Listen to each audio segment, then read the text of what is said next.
Hey, Russ here. Welcome back to my shop.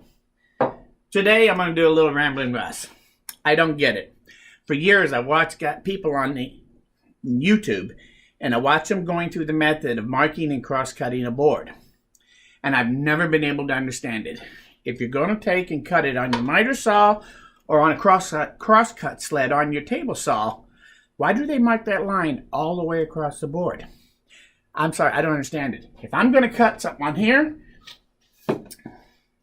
first thing you got to do is have a tape measure and a pencil. Pencil. And now I need a tape measure. Tape measure.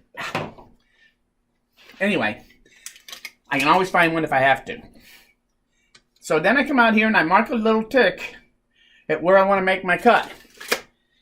And actually now I can cut this. As long as I make my mark from the edge that I'm going to reference against my fence, I want to come out away from it when I make that mark at least 1.5 inches, so that when I pull the blade down, I can line it up, a tooth, right to that tick.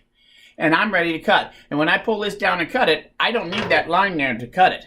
So why do people take the extra time after they mark it and then get their square out and draw the line across there to make the cut?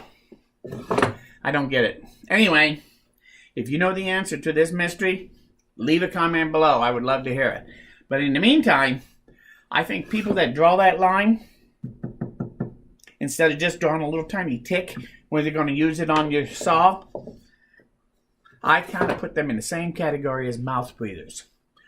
Line makers, mouth breathers, yeah, they're in the same class. So, anyway, I want to thank you for stopping by. If you liked this video, say so. It was pretty silly. More importantly, though, please come back again because we're nowhere near done. We got lots more pencils and tapes around here to find, so we're going to find some more things to talk about before we're done. Thanks, and we'll see you again very soon.